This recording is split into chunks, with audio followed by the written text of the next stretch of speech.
And the angel spake unto me, saying, These last records which thou hast seen among the Gentiles shall establish the truth of the first, which are of the 12 apostles of the Lamb, and shall make known the plain and precious things which have been taken away from them, and shall make known to all kindreds, tongues, and people, that the Lamb of God is the Son of the eternal Father, and the Savior of the world, and that all men must come unto him, or they cannot be saved. 1 Nephi 13:40. Hello, and welcome to Guided by the Iron Rod. I'm Thurl Jessup, and we continue this 9-part series, Faith Like Unto the Brother of Jared. If you know someone who would benefit from this, please share it. And don't forget to like, subscribe, and tap the bell to stay updated. Part 4, Faith Like Unto the Brother of Jared.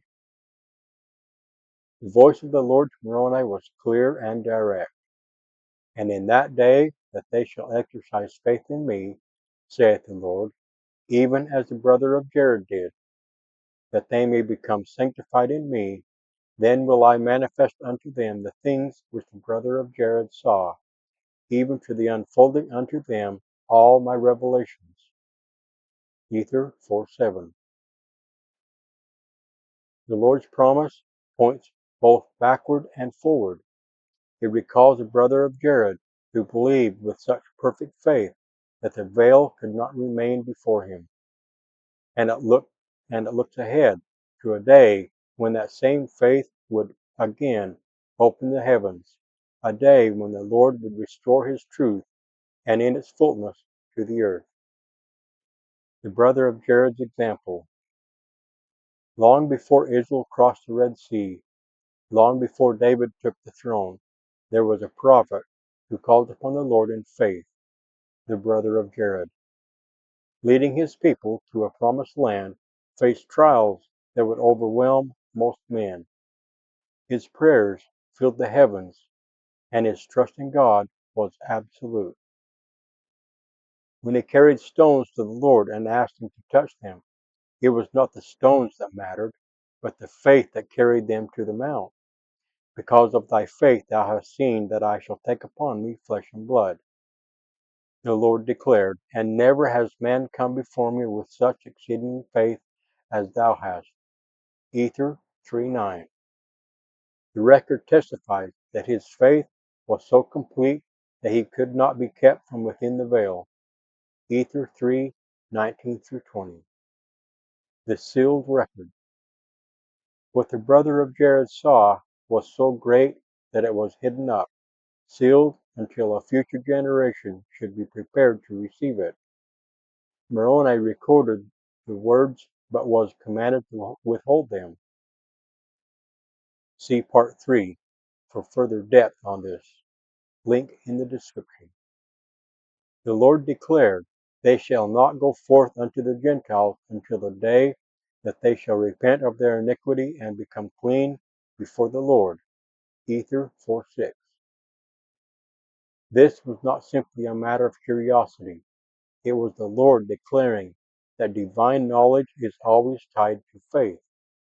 Revelation withheld is not lost. It waits, reserved in heaven, until men and women are ready to receive it.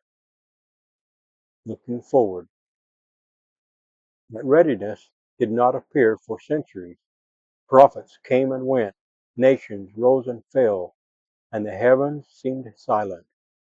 Yet the promise remained. In that day, the day when faith like unto the brother of Jared would again be exercised, the Lord would reveal all his revelations. Ether 4:7. That day would come in the last dispensation, when God's work would begin anew among the Gentiles, and the fullness of his gospel would roll forth to all nations. Joseph Smith's faith. In a grove of trees in upstate New York, a boy knelt in prayer. His words were simple, but his faith was sincere. He trusted that God would hear him. As with the brother of Jared, faith opened the heavens. I saw two personages, Joseph recorded. whose brightness and glory defy all description. Standing above me in the air, one of them spake unto me, calling me by name, and said, pointing to the other, This is my beloved Son, hear him. Joseph Smith History 117. This was not coincidence, it was fulfillment. The same faith that drew the Lord to the brother of Jared brought the father and the son to a humble farm boy. Later, Moroni would appear and show him where the plates were hidden. Joseph Smith History 1:30-35. Angels, visions, revelations, all were poured out because faith, like unto the brother of Jared, was once again present on earth, unlocking the heavens. Through Joseph, the Lord's promise was realized. The Book of Mormon came forth, and with it came the plain and precious things that had been lost. 1 Nephi 13:40. Priesthood authority was restored, ordinances were revealed, prophecies unfolded. Joseph's faith, like that of the brother of Jared, became the key to unlock divine knowledge for all who would receive it. Yet the promise in Ether 4:7 does not stop with Joseph. It extends to all. Faith is still the condition upon which God reveals his mysteries. As Moroni later wrote, If men come unto me, I will show unto them their weakness. My grace is sufficient for all men that humble themselves before me. Then will I make weak things become strong unto them. Ether 12:27. Our day. We live in the time Zenos saw, the time foretold by Nephi and Moroni, the day when faith, like unto the brother of Jared, can once again be exercised. The heavens are not sealed. The Lord waits for a people willing to believe. The record remains. There is more yet to be revealed, but it will not come through idle curiosity or casual discipleship. It will come through the kind of faith that drives men to the mountains with stones in their hands, the kind that bows in a grove with questions in the heart, and the kind that does not stop short of heaven.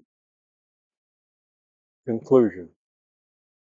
The brother of Jared's faith opened the veil. Joseph Smith's faith restored the gospel. Our faith can bring us revelation, light, and sanctification in Christ. The Lord's promise is sure. Then will I manifest unto them the things which the brother of Jared saw, even to the unfolding unto them all my revelations. Ether 4:7. Faith is the key, always has been, always will be. In the name of Jesus Christ, knowing that I will be held accountable for how I use his name. Amen.